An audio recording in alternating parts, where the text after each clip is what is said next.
क्या अमेरिका में रहने वाले प्रवासियों के लिए अब बुरे दिन शुरू हो गए हैं? क्योंकि डोनाल्ड ट्रंप एडमिनिस्ट्रेशन ने इमिग्रेशन को लेकर एक ऐसा कदम उठाया है जो पिछले कई दशकों में नहीं हुआ। अमेरिका की संसद में एक नया बजट पास हुआ है जिसमें डोनाल्ड ट्रंप एडमिनिस्ट्रेशन को इमिग्रेशन क्रैकडाउन के लिए 150 बिलियन डॉलर यानी कि करीब 12 लाख करोड़ रुपए का फंड दिया गया है। ये पैसा मुख्य तौर पर department of homeland security ice यानी इमिग्रेशन एंड कस्टम एनफोर्समेंट और सीबीपी यानी कि कस्टम्स एंड बॉर्डर प्रोटेक्शन को मिलेगा। जी हाँ, नमस्कार, मैं हूं आपके साथ प्रेरणा कौशिक और आप देख रहे हैं एनबीटी इंटरनेशनल। तो सवाल यहां पर ये उठता है कि अब इसका क्या असर पड़ेगा। तो आपको बताते हैं, इस फंड के जरिए नए डिटेंशन सेंटर बनाए जाएंगे और हजारों नए इमिग्रेशन ऑफिसर्स की हायरिंग की जाएगी। इसके अलावा बॉर्डर वॉल कंस्ट्रक्शन फिर से तेज होगा और यही नहीं, जो लोग लीगल तरीके से अमेरिका में रहना चाहते हैं उनके लिए भी परेशानी बढ़ने वाली है। जी हाँ, अब asylum, work permit and humanitarian visa जैसे लीगल एप्लीकेशन के चार्जेस काफी ज्यादा बढ़ाए जा रहे हैं। तो चलिए अब बात करते हैं सबसे बड़े मुद्दे की, डिटेंशन सर्च। आइस के पास पहले ही कैपेसिटी से ज्यादा लोग बंद हैं। जून के आखिरी तक आइस के डिटेंशन सेंटर्स में 59,000 से ज्यादा लोग बंद थे, जबकि सिर्फ 42,000 बेड्स वहां पर व्यवस्थित हैं।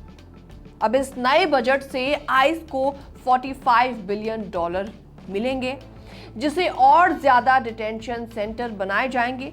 आपको बताते हैं, फ्लोरिडा के एवरग्लेड्स में एक नया डिटेंशन सेंटर भी खुल गया है, जिसे लोग एलिगेटर एल्काट्राज बोल रहे हैं, जिसका नामकरण डोनाल्ड ट्रंप ने ही किया है। आइस को इस बार अलग से 30 बिलियन डॉलर का बजट मिला है, जिससे वो डिपोटेशन ऑफिसर्स और सरकारी वकीलों की टीम बढ़ा सकेंगे। डोनाल्ड ट्रंप एडमिनिस्ट्रेशन का टारगेट है हर दिन 3,000 लोगों को अरेस्ट करना।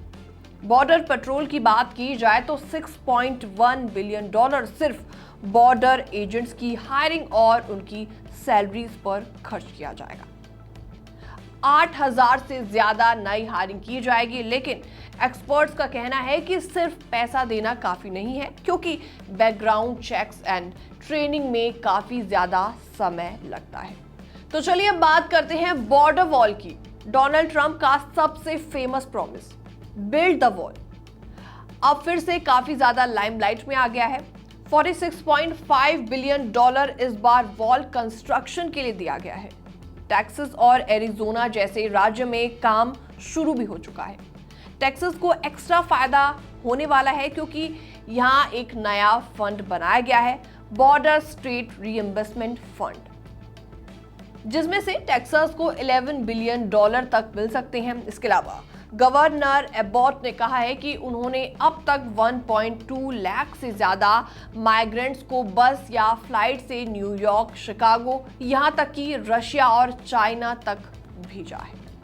अब सबसे बड़ी चिंता की बात यहां पर यह भी है कि लीगल इमिग्रेंट्स भी काफी ज्यादा डर के माहौल में हैं। अब असाइलम एप्लीकेशंस के लिए कम से कम $100 देने होंगे, वर्क परमिट के लिए $550, ह्यूमैनिटेरियन पैरोल के लिए $1,000 और लीगल एंट्री पर $5,000 का जुर्माना लगेगा। जी हाँ, और अगर आप लो इनकम बजट वाले ग्रुप में आते हैं तो पहले मिलने वाले फी वेवर्स अब लगभग खत्म कर दिए जाएंगे।